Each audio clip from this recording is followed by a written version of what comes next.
అందరికీ నమస్కారం. అక్రమ సంబంధాలు ఇలా పుడతాయి. మగాడు ఏం చేస్తాడు అంటే ఇంటర్ నుంచి ఒక అమ్మాయిని లవ్ చేసి ప్రపోజ్ చేస్తాడు. ఆ లవ్ స్టోరీ డిగ్రీ వరకు నడుస్తుంది. డిగ్రీ కాగానే అమ్మాయికి పెళ్ళి అవుతుంది. తర్వాత చేసేది ఏం లేక అబ్బాయి కూడా పెళ్ళి చేసుకుంటాడు. అమ్మాయి 6 మంత్స్ లేదా ఇయర్ హ్యాపీగా ఉంటుంది.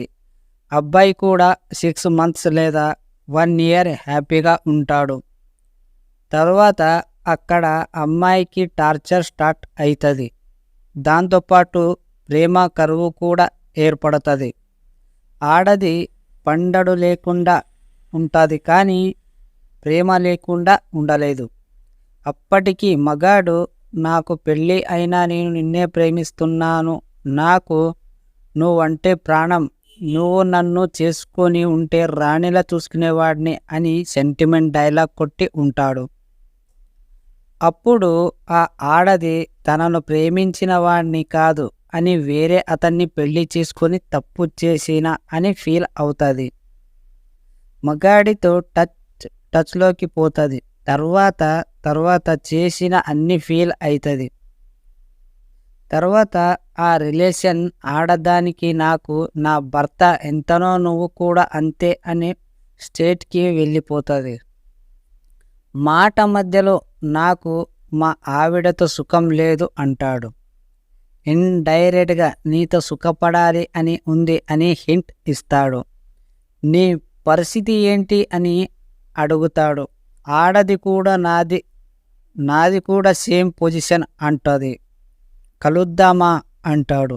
అలా అనగానే ఆడది ఏమనుకుంటుంది, ఆల్రెడీ నేను 100 సార్లు మొగాడితో ఫిజికల్ అయ్యాను, ఒక్కసారి వీడితో ఫిజికల్ అయితే తప్పు ఏంటి అని వాడితో ఫిజికల్ అవ్వడానికి ఒప్పుకుంటుంది. ఆ 1-2 అవుతుంది, 200 అవుతుంది. సగం జీతం దానికి పోతూనే ఉంటుంది. అదే మొగాడిని పట్టించుకోదు, వీడు పెళ్ళాన్ని పట్టించుకోడు. ఏదో ఒక రోజు రంకు బయటపడుతుంది. మగాడు తప్పించుకుంటాడు. ఆడది కాపురాన్ని కూల్చుకొని ఏడుస్తూ ఉంటుంది. వాళ్ళ ప్రేమకు శుభకర్త పడుతుంది. ఇప్పటి నుంచి వాళ్ళు ఇద్దరు కలవడం మాట్లాడడం జరగదు. ఫ్రెండ్స్, అర్థమైందా? అక్రమ సంబంధం పెట్టుకునేటప్పుడు చాలా బాగుంటుంది. తర్వాత అది బయటికి వచ్చిన తర్వాత గలీజ్ అయిపోతుంది. చూసే వాళ్ళకు కూడా గలీజ్ అయిపోతుంది. అందుకే అక్రమ సంబంధాలు పెట్టుకునేటప్పుడు 10 సార్లు ఆలోచించండి. ఆ 10 నిమిషాల సుఖము కోసం మీ జీవితాన్ని నాశనం చేసుకోకండి. మీ ఇంట్లో వాళ్ళ ఫ్యామిలీని, మీ భార్యని, మీ ఇంట్లో వాళ్ళని అందరినీ మోసం చేసినట్టు మీరు ఒక క్రైమ్లా అనిపిస్తారు. సో నీ ఆశని ఒక హద్దు ఉండాలి. అప్పుడే మనము ఒక కంట్రోల్లో ఉంటాం, మా గోల్ని రీచ్ అవుతాం.